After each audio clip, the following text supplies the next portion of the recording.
Just ahead on American Black Journal, the COVID-19 outbreak has changed all of our lives, including the way we broadcast this show. Coming up, I'll have important conversations on how this health crisis is affecting Detroiters and entrepreneurs. Stay right there. American Black Journal starts now. Masco Corporation is proud to manufacture innovative and environmentally friendly products for the home. Delta faucets, craft-made in Merillat cabinets, and Behr brand paints have all been designed with you in mind. Masco and its family of companies, serving Michigan communities since 1929.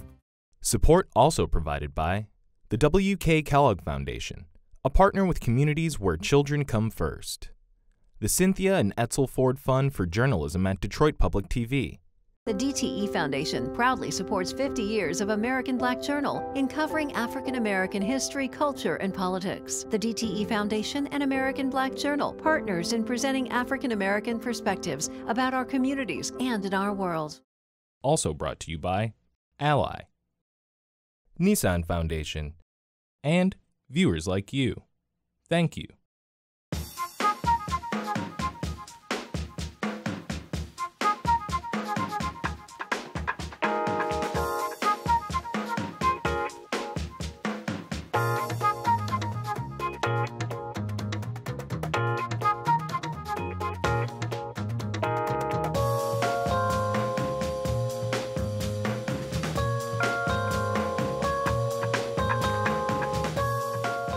Welcome to American Black Journal. I'm Stephen Henderson, and I'm coming to you today from my home. Like the rest of the country, we at Detroit Public Television are practicing social distancing and staying at home. So we're producing our show remotely in order to continue to talk about the coronavirus outbreak and its impact, especially on the African American community. Today, we're looking at how COVID-19 is affecting Detroit neighborhoods. I'll talk with Pastor Barry Randolph from the Church of the Messiah in Island View, and I had a great conversation with Mark Lee of the Lee Group about how small businesses can survive this pandemic.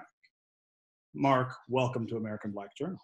Thank you, Stephen. Thanks for having me in this, I guess, for the time being, the new normal, right? Thank you. Yeah, right.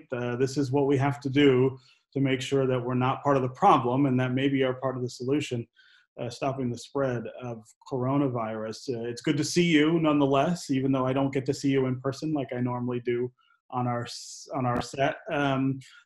Before we get started, tell me how you're doing. I've been asking everybody that question because these changes are so tremendous.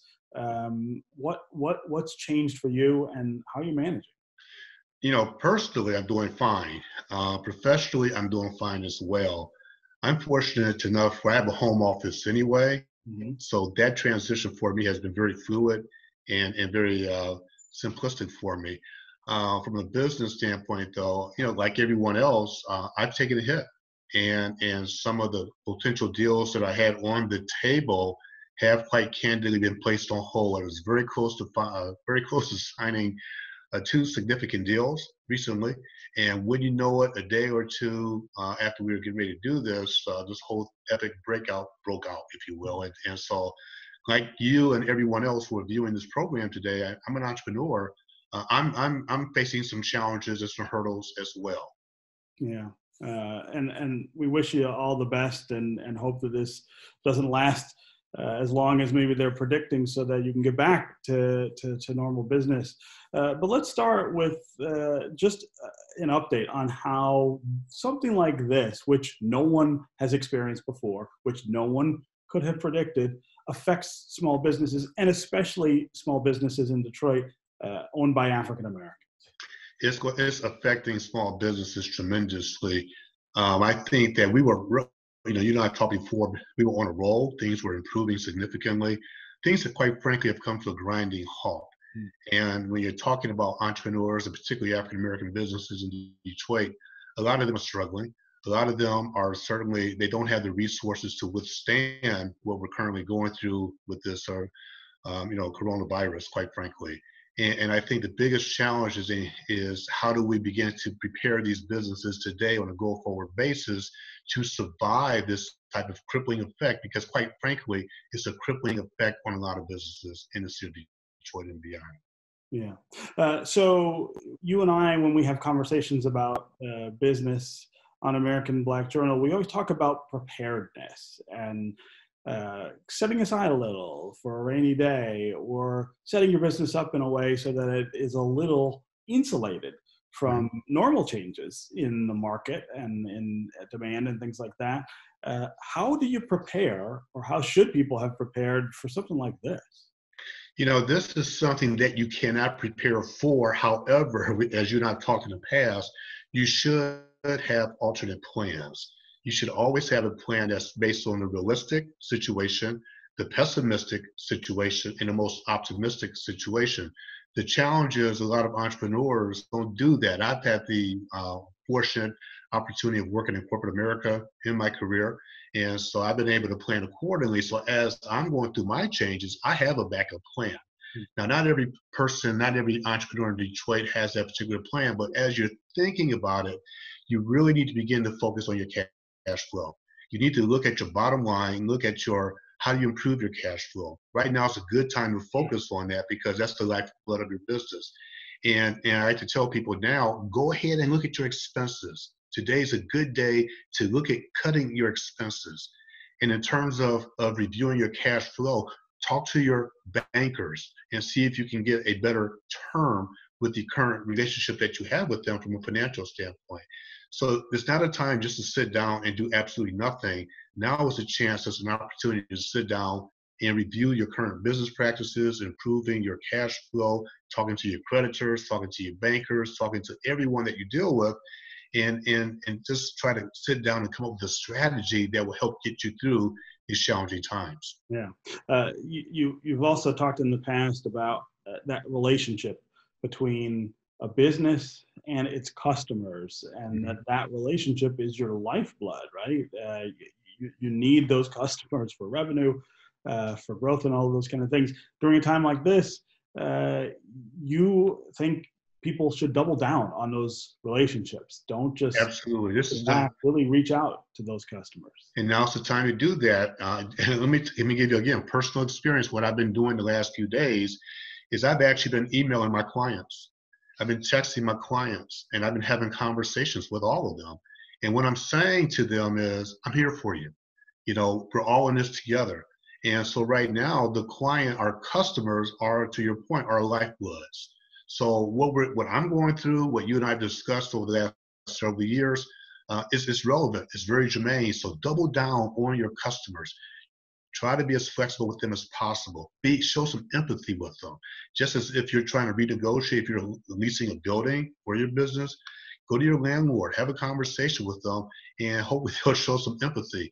But now is the time to double down and reassure your customers, reassure them by telling them we're in this together. Yeah. I would imagine that the same thing is true of employees, and that's a trickier dynamic, because for so many businesses right now, keeping employees on the payroll just is not really feasible. At the same time, those employees are part of your lifeblood too, and you're going to have to rebuild that business at some point. How should you deal with the question of how to treat employees right now? You have to be very fair, open, and honest with them. Right now, this is no time to play with people's emotions. Just come out, have a very matter of fact and direct conversation with them. Let them know, just as with your customers, let the employees know that you're there for them. You're going to try everything within your power to help them get through this as well. There are resources out there from the state of Michigan that can help you, for example, help you fund your employees. And it's not as simple as sitting at home and not doing your research. You need to get out and do some research.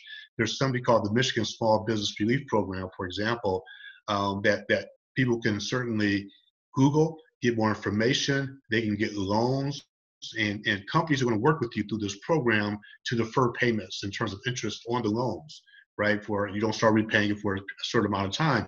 But there are programs out there where you can help your employees through getting grants, through getting financial assistance. But to answer your question, now is the time to be honest, straightforward, and really be supportive and show empathy for them. Because again, just as you and I are feeling this, we're all feeling this. They are definitely feeling it because they're relying on your paycheck to survive. Yeah. That Michigan Small Business Relief Program that you mentioned is going to provide up to $20 million in support for small businesses, $10 million for grants, $10 million for loans. How can people who are running businesses get in touch with that organization and get access to that money? Yeah, you go to the MEDC. It's obviously run by through the state of Michigan. I tell people to Google the program, the Michigan Small Business Relief Program. You have resources to the MEDC, or the Michigan Economic Development Corporation, and they can certainly walk you through the steps to certainly get access to those loans and to those grants. It's $10 million for grants. It's $10 million for loans. There are other organizations across Detroit, for example, the SBA, Tech Town, and some other organizations that will work with you to help you navigate that system in order to get access to those resources as well. So you got to do your homework, but the resources are out there. Right now, the challenge is getting the awareness levels up so that people know where to turn to. Yeah. The other thing you talk about a lot is the relationship between businesses, and that successful businesses and growing businesses are good at making connections with other businesses and maintaining those connections. I would imagine that takes on extra importance at a time like this too.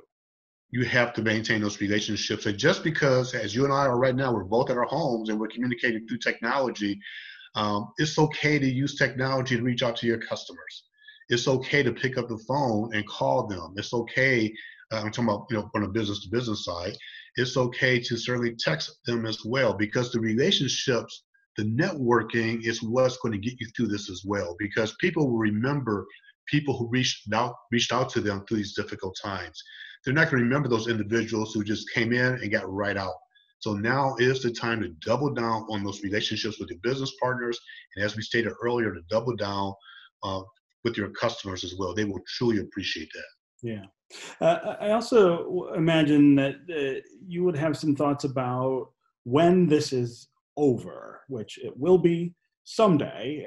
And the question then will be how much damage was done to people's businesses and to the economy. But pretty quickly, I would think that the next question is, okay, what's the path back? What's the path forward? What kinds of things should small businesses in particular be thinking about doing once we get past the worst of this and life starts to crop up again in some normal way?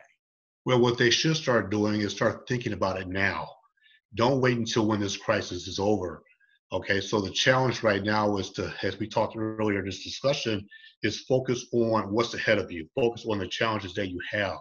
As you begin to think about when we come out of this, and we will come out of this, the question you got to ask yourself is, have you redefined your business model? And what I mean by that is, I'm encouraging people now to use technology. If you've not used technology in the past, you need to become much more aware of technology and use it in relationships with your customers and with your clients. Make that a critical part of your strategy.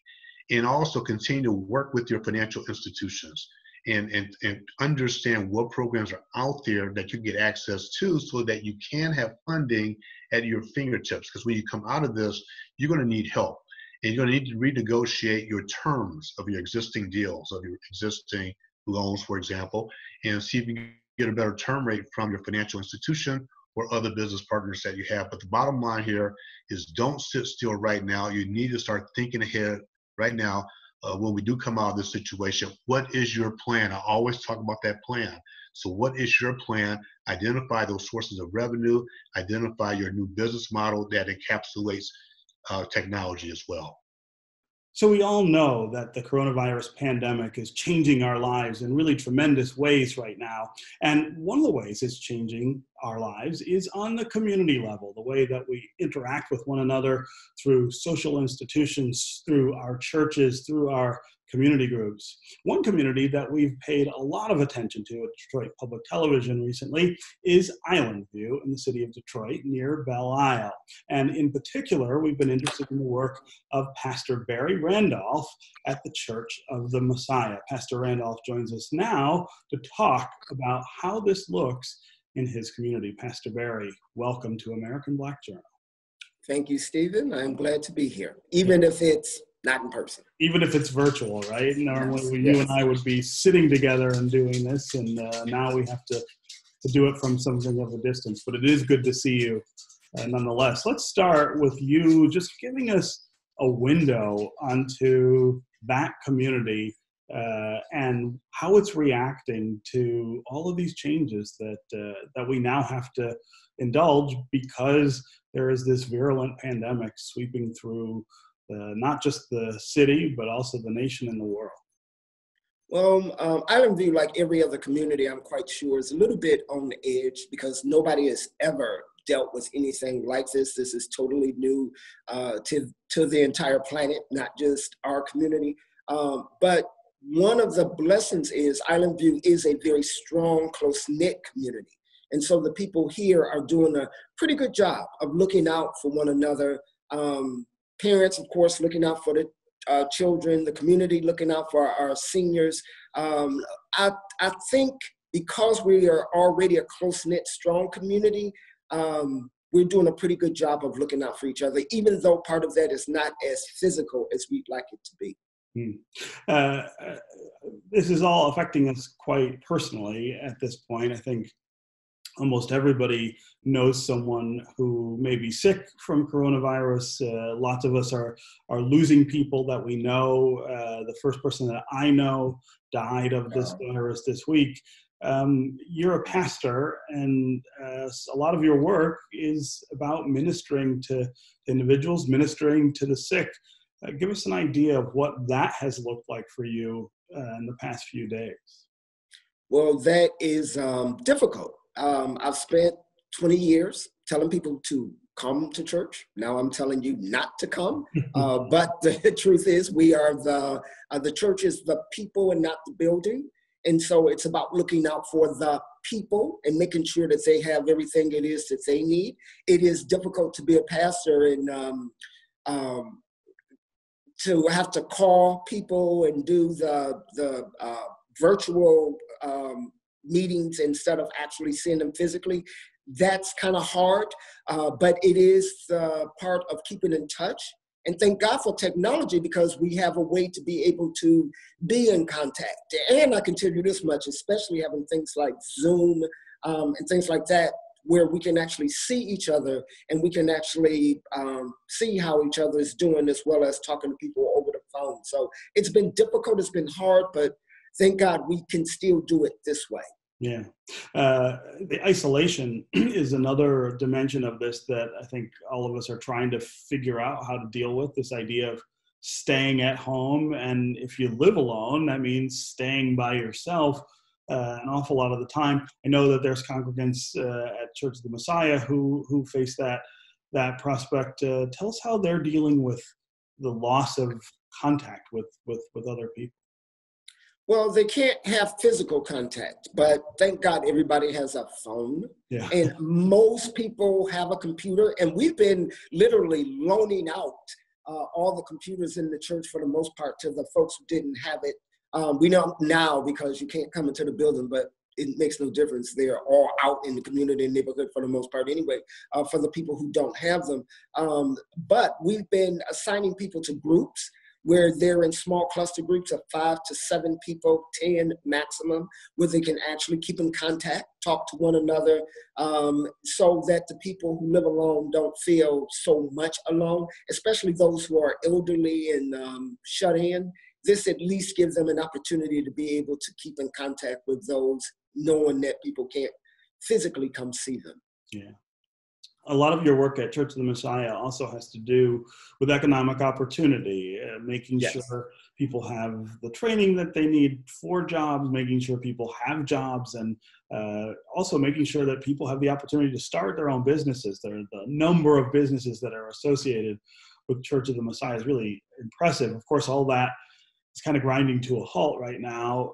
Give us an idea of the effect that that's having on your work. Well, that's kind of hard because I can tell you this much. This place is always bustling. It's always bustling. And there's dozens of people here at one time, people coming in and out. And I can tell you this much, I really do miss that. But at the same time, we want to make sure that everybody remains safe. And we know this too will pass, that for this setback that we have in terms of building the economic empire that God has called us to build, to bring people out of poverty, to give them a source of income so that they can take care of themselves. Right now, we're concentrating on making sure they are well and making sure they're healthy and making sure they're alive, because we don't want to tempt fate.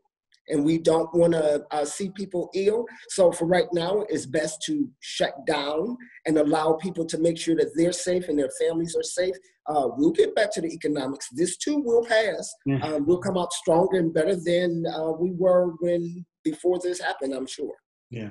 Do you worry about long-term damage to some of the businesses that you've helped start there if this goes on too long? Actually, no. I am really more concerned with people's well-being. And I know that your sense of finances and everything else that also affects your health. But let's face it, to take a chance and then become ill or die is not worth it, because you can't do any economic development if you're dead. Or if you're sick, you're not concerned with that. For the most part, let's get past this pandemic and then come back on the other side and work towards that. And who knows, one of the things we may be working with our doctors is coming up with a laboratory to come up with a cure for the coronavirus. Who knows, we the people of God, we might just do that too. Right. You never know. I wonder also if you can talk about the children there in Island View. You have a lot of kids around the Church of the Messiah all the time, and this looks different for them. They don't understand a lot of what's happening. Their lives have changed too, in terms of not going to school, and not being able to play with their friends. Give us a sense of how young people are taking this. Well, for the most part, the younger children are resilient. As a matter of fact, they're part of the passion that drives me. So one of the things is the children are full of questions, and they call every day and they show the videos. They're finding ways to be able to turn this into some type of experiment. The thing I'm trying to tell the parents is enjoy this time, because many of our people in the community and neighborhood have to work so hard to be able to take care of their families. They don't spend a lot of time with them.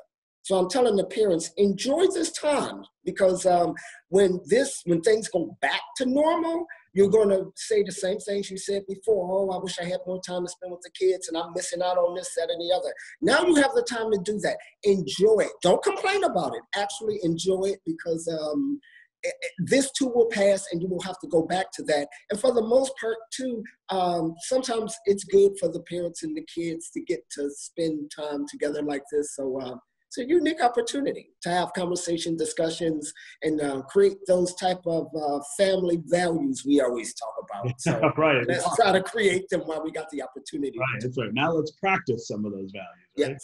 Yes. Of course, it's the human toll that is the most devastating aspect of the coronavirus pandemic. Our hearts are heavy here at Detroit Public Television. We lost a colleague and a friend to the virus this week. Marlowe Stoudamire was a passionate leader in our community and a tireless promoter for Detroit and its residents. Talk about the trajectory. Marlowe was a frequent guest on this program, and he even filled in for me as host on occasion.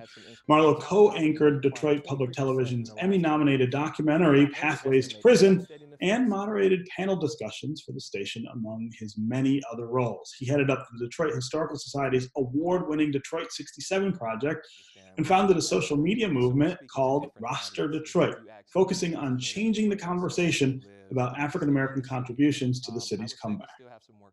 Loss is always hard, but senseless loss is even harder. And senseless loss that claims someone who used his life to lift up a city and its people, well, it's just unfathomable.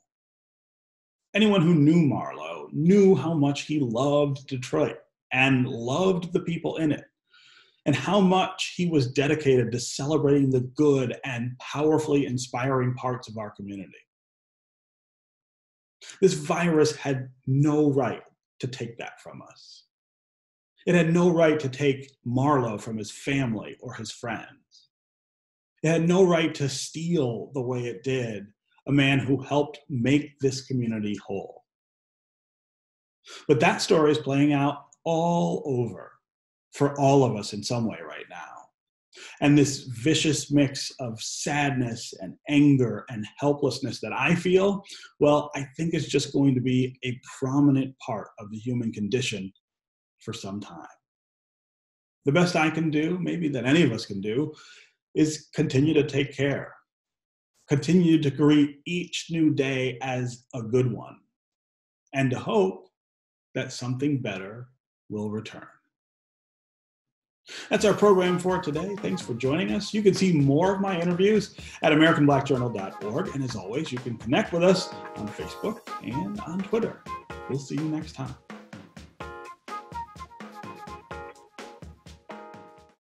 Masco Corporation is proud to manufacture innovative and environmentally friendly products for the home. Delta faucets, craft-made in Marlowe cabinets, and Behr brand paints have all been designed with you in mind. Masco and its family of companies, serving Michigan communities since 1929. Support also provided by the W.K. Kellogg Foundation, a partner with communities where children come first. The Cynthia and Etzel Ford Fund for Journalism at Detroit Public TV. The DTE Foundation proudly supports 50 years of American Black Journal in covering African American history, culture, and politics. The DTE Foundation and American Black Journal, partners in presenting African American perspectives about our communities and in our world. Also brought to you by Ally, NISSAN Foundation, and viewers like you. Thank you.